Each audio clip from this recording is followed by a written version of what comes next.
Die Kuh ist schwarz, sie murrt so laut. Auf dem Feld steht sie so stolz. Das Gras ist grün, der Himmel ist blau. Der Bauernhof strahlt in jedem Ton.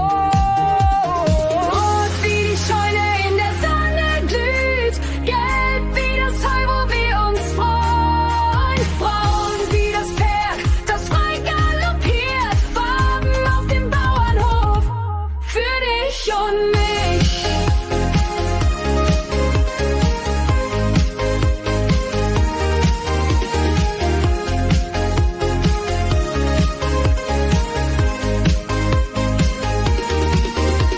Das Schwein ist rosa, es wälzt sich im Dreck. Das weiße Schaf trägt sein flauschiges Kleid. Der rote Kamm des Hahns steht stolz und hoch. Alle Farben rundherum, wir nennen sie doch.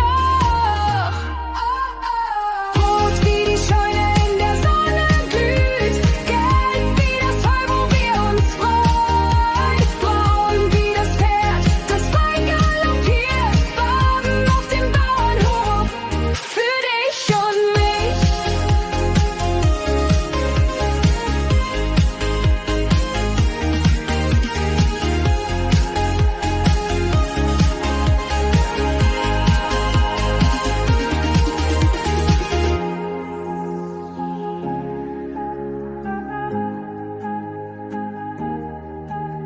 Orange ist die Katze, die im Schatten schläft. Lila Blumen blühen auf dem Feld, wo wir spielen.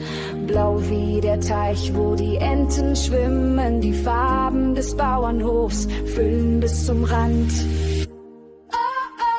Rot wie die Scheune